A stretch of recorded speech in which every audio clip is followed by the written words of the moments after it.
Morning बच्चों, कल हमने चैप्टर 1 एसएसटी में विविधता की समझ पढ़ा था।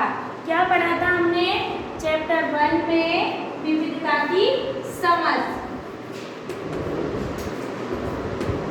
तो देखो, विविधता मैंने आपको बताया था हमारे भारत में कितनी विविधता है। अलग अलग क्षेत्रों में, अलग अलग राज्यों में अलग अलग धर्म, जाति, रहन सहन, अलग अलग विचित्र वेशभूषा वाले लोग रहते हैं। फिर भी हमारे देश में सब एक साथ मिलकर रहते हैं। लेकिन इन विविधता का कारण है किसी भी क्षेत्र की विविधता पर उसके ऐतिहासिक और भौगोलिक कारकों का अत्यधिक प्रभाव पड़ता है। यानी कि कोई भी क्षेत्र हो, विविधता का उसका मुख्य कारण क्या होता है? उसकी भौगोलिक स्थिति और उसका इतिहास, यानी कि प्राचीन समय में वो क्या था और उसका भौगोलिक विकास कैसा है। इसी तरह इसी के ही उदाहरण दो राज्य हैं हमारे यहाँ।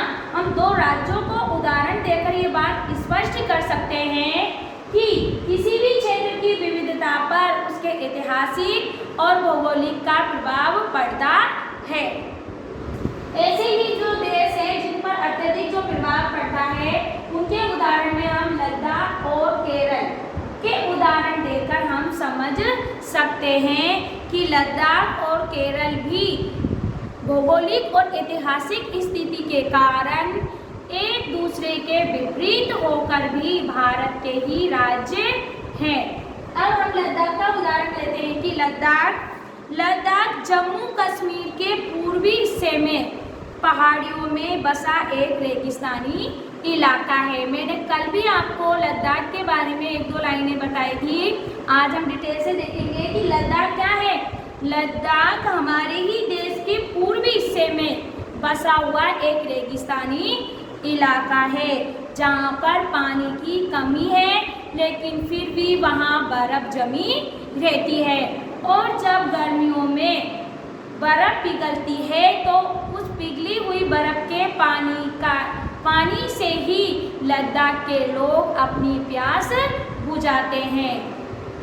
यानी कि जब गर्मियों में लद्दाख में जमी हुई बर्फ पिघलती है, पिघलने के बाद वे पानी में परिवर्तित होती है, उसी पानी को लद्दाख के लोग अपने पीने का साधन बनाते हैं। लद्दाख जो है वो लंबे समय तक बर्फ से ढका रहता है, और जब गर्मी आती है तब गर्मी के कारण बर्फ पिघलती है और बर्फ पानी में परिवर्तित होती है, तभी उन्हें पानी की प्राप्ति होती है। यानी कि बर्फ से पिघला हुआ पानी ही लद्दाख के लोगों के लिए जल का मुख्य स्रोत है। और यहाँ रेगिस्तानी इलाके होने के कारण, रेतीला इलाका होने के कारण ये राज्य में कृषि यानी कि खेती भी बहुत ही कम मात्रा में होती है, या ना के बराबर ही होती है, क्योंकि यहाँ वर्षा भी बहुत कम होती है, पानी की भी कमी है, इसलिए यहाँ पर खेती भी बहुत ही कम मात्रा में होती है। व्यापारियों को यहाँ के लोग क्या करते हैं?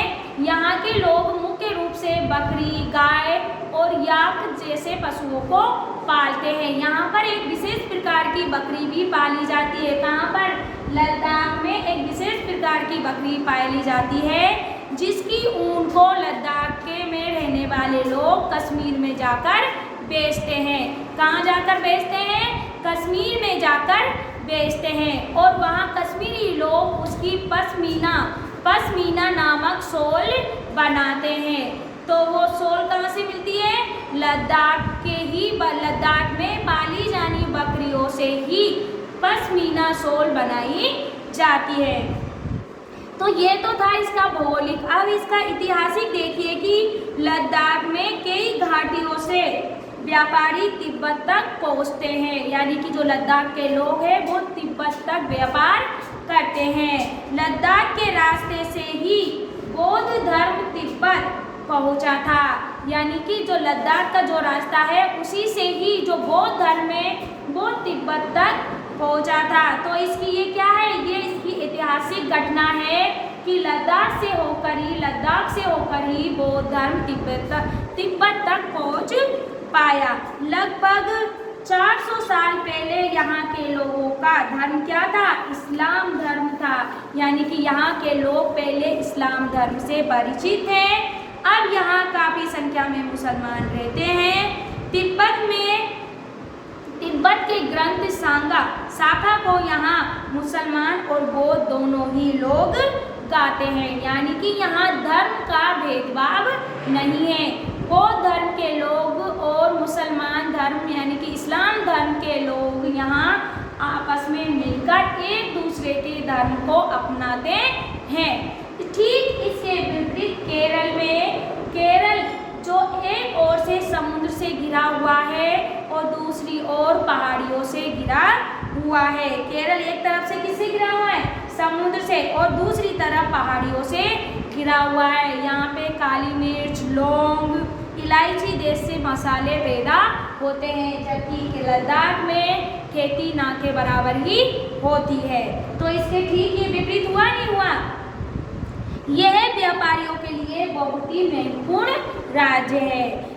यहाँ पर सबसे पहले अरबी व्यापारी आए थे। अरबी और अयुती जो व्यापारी है वो यहाँ सबसे पहले यहाँ आए थे, और संत थॉमस यहाँ 2000 वर्ष पहले ईसाई धर्म लाए थे। तो यानी कि केरल में ईसाई धर्म को मानने वाले लोग अधिक है। अरब से कई व्यापारी यहाँ आकर बस गए। यानी कि जो अरब है वहाँ से भी कई व्यापारी आकर केरल में बस गए। तो यहाँ पर कई धर्म हो गए, ईसाई धर्म हो गया, मुस्लिम धर्म हो गया, और अरबी है वो भी यहाँ बस गए।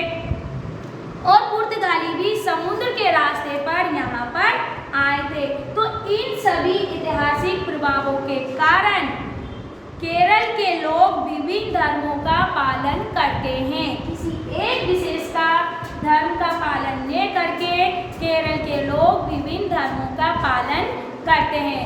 तो इस प्रकार ये दोनों ही राज्य हमें ये दर्शाते हैं कि भारत में विविधता होते